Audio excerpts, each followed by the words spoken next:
until we get a few people on here real quick.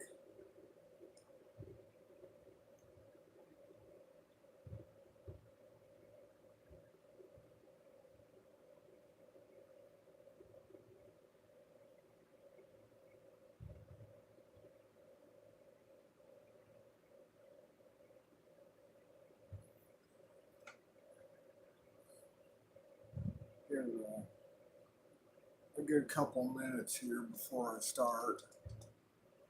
See if everyone can actually hear me.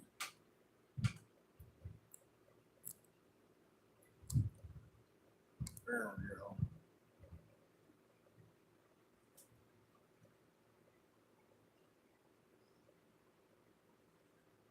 I'm going to get started here in about 2 o'clock.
We got about 5 minutes left here until I get started.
Well, I'm going to get started here.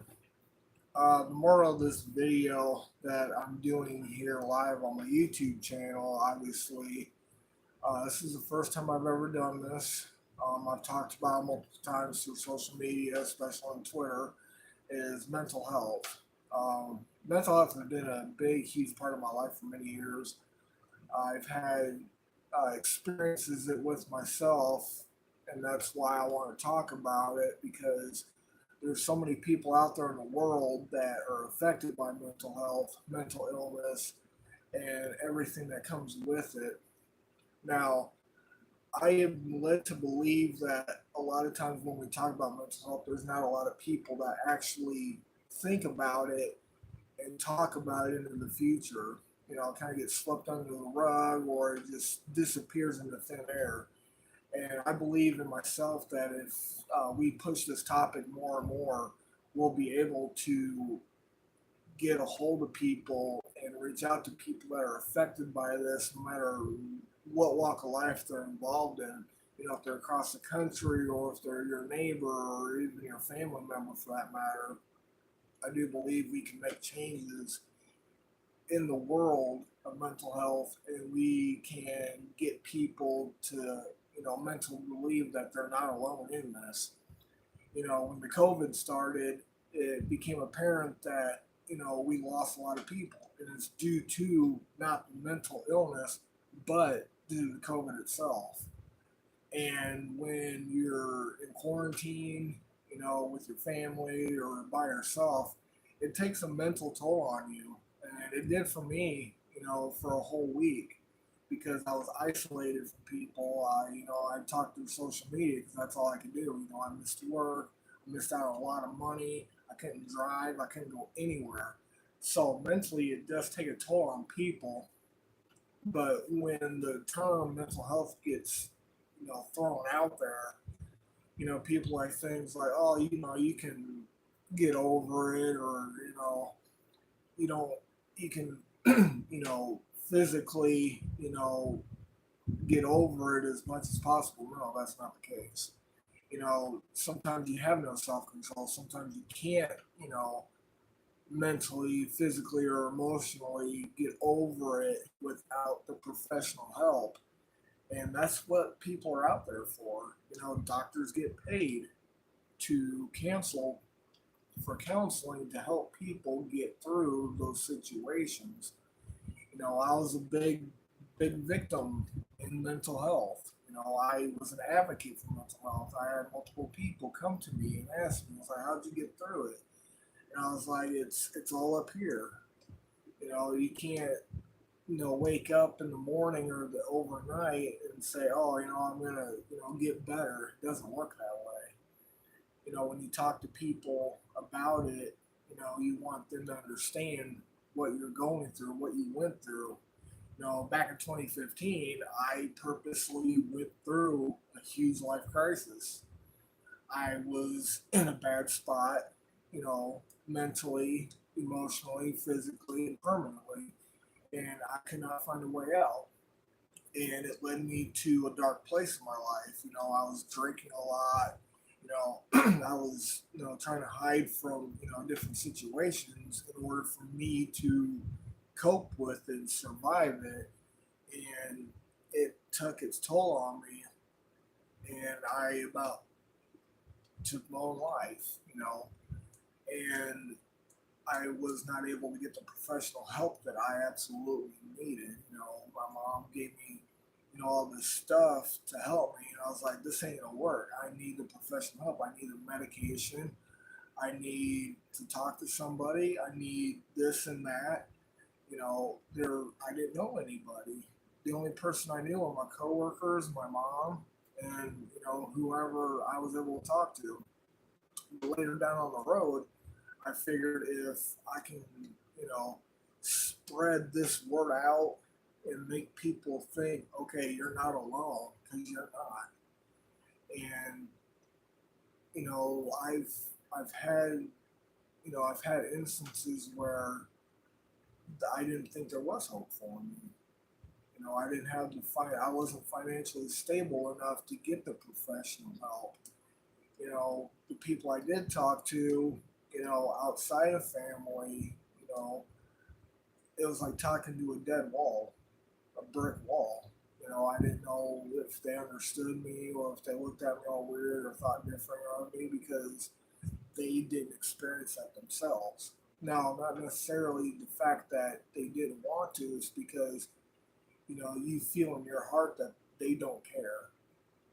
And when you talk to them, they kind of just, brush it off or, do anything to avoid the situation, the conversation. They'll look at you and say, "Oh yeah, I agree," but you feel that they don't, and that's the biggest problem in this world is because when like with Twitter, there's mental health, there's spaces that people can go on and talk about mental health, and there hasn't been a lot of them. I was a part of two classes involved in that on Twitter. I even hosted one myself. But I feel that if we continue to push this, stigma and eliminate it, it's never gonna be enough to tell people that when you're mentally unstable or you think you're gonna completely lose your mind, or you're gonna end up in the hospital, mental health hospital. You gotta talk to people, but you also have to trust the people that you talk to, and that is very very hard in today's world. You could talk to anybody in the world, but not everyone will understand your situation. They're too caught up into their own world. And that's a situation that I endured when I was in a relationship 2 or 3 years ago when I had a mental breakdown. And it led me to believe that they didn't care, and they didn't care. They absolutely did not care because they've never been in that situation and they never wanted, they didn't even want to help me. I talked to my girlfriend's mom at the time and told her what happened, and she just did this, gave me that look like she, thought she cared but didn't, and that really hurt because here I'm trying to express myself to somebody other than the outside world, and it totally collapsed. And then I knew right then and there that those weren't the right people to talk to. So then I reached out to my other family, and that's when everything changed. You know, family is the number one thing when you're in a situation where you're mentally incapable of not being able to handle yourself. Self control. I don't have self control no more, and I'm not saying that in a bad way. You know, people used my girlfriend and her mom used to try to control me. How much I drank, how much I did this. They tried to change my living situation, my job. Who I talked to, who I hung out with. I didn't hang out with very many people at all. It was just my family, and she would often get to the point where she was clingy, and that also takes a toll on you mentally because you're trying to have your own space. When you have your own space, you think more clearly. But when it comes to like the PTSD and the anxiety and the depression, the OCD and things like that, it all combines into one, and you just sometimes you hold it in and sometimes you don't. And I think a lot of times, even in this weather community, mental health took a toll on me when I was out chasing. I would pick a certain chase target and bail on it to go probably 60 something miles to the east or west, north or south, just to catch a storm. And I was basically just chasing it like a rat. I couldn't catch up to it. And that took a toll on me mentally because here I'm trying to challenge myself and better myself as a storm chaser, and I was failing. I felt like I was failing in something that I grew up loving to do, wanting to make money on, trying to, be the storm chaser that I thought I wanted and was trying to be since I was like 10 years old. And it really challenged my mind as if I wanted to continue to do it again. And when you fail at something, you get up, you keep trying and trying and trying and trying again. And sometimes every time it's like one step forward and two steps back type situation. And that's kind of what I felt when I was in similar situations while I was out chasing. And I was questioning myself. I was a good forecaster. I wasn't the best. I couldn't read or interpret models. What I seen was what I thought, and bam, it was going to happen when it didn't. I was going after storms that looked wimpy, but that's because of my lack of being out there so much. You don't want to go after the first thing that you see, but mentally you do, and that's where the thing comes in, fear of missing out, and that's a lot of times where I had a fear of missing out. I wanted to be on the first storm that formed, even though I was, I don't know, a half hour to an hour away from the storm. I wanted to be there to see it if it developed because I was afraid if it was going to produce and get close to my location, it would completely die out. And that was the issues I ran into years ago. In fact, a couple years ago I did because I was out chasing a storm that literally formed right in my backyard. And I was all the way in southwest Minnesota. So I drove all the way to where it was at. The storm raced off and I missed it. And there was a tornado warning to the south of Sioux Falls. So I blasted south of Sioux Falls. I was an hour away and I missed it. And I had to end my chase because I was so mentally frustrated with myself that I ended up abandoning my first target for the storm to go after a one or a couple storms and ended up racing back to where I literally was in the first place to catch up to him when in fact I didn't get anything. And later on, I was questioning myself and I didn't know if I was ready to continue. I kept asking myself, if I want to continue to chase, continue to forecast, do this, do that, how much more money am I going to have to put into this car for gas if I'm going to keep failing? And it challenged me super hard. I even went to people and asked, I was like, is this even worth it? You know, do I want to throw away so many years of my career just to drive around and miss stuff that I was for certainly sure I was going to get? My tornado drought was zero, and I didn't know if I wanted to keep going. So, all in all, when you think about it, it's the mental health of everything. It doesn't matter if you're a storm chaser, a normal person, or if you're in a situation where you're trying to reach out to people. Not everyone's going to listen. Not everyone's going to be there. Not everyone's going to acknowledge the fact that you're dealing with something that they know nothing about.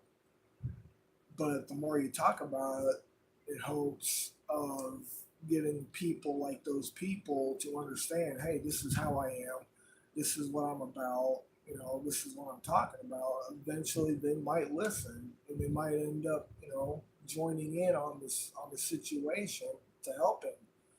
But it doesn't always work out in cases like that because the world revolves around itself, not necessarily the people that are in situations that they can either get out themselves or they can't. And I do believe if we continue to push this topic more and more, we'll reach out to people that can't mentally or emotionally figure it out on their own. And that's why I'm seeking counseling myself because I don't think I can even do it myself. I know I can, or else I wouldn't be going to the greatest lengths to even get counseling or talking to a doctor or getting on medication because I feel that if I don't, I'm going to end up somewhere where I don't want to be. And that's not the place I want to be. I don't want to go back all the way to 2015 to when it all started and repeat the cycle again and again and again because that's not what, I didn't work myself up to go backwards when I want to keep going forward. And I feel that if I keep going forward, get myself better, and reaching out to other people, I do believe that we can make a big difference in people's lives. And, I often have the opportunity to talk to people, be a mental health advocate for people that, didn't think there was hope for each other or for themselves. So, like I said, if we continue to, you know, talk to people, reach out to people, give them hope, send them links, the suicide helpline, the mental health crisis, anything, we can make a difference in people's lives. And I do believe that, hopefully 5 years from now, maybe even closer to that. We can help those people that can't mentally, emotionally, maybe even physically do it themselves. So, with that being said, I do thank everybody for tuning in. I hope everyone watches this, and if they didn't, that's fine. But I do believe we can do this, and I'm going to do my best to make myself better as well. So, thank you, everybody, and God bless and happy Father's Day to you all.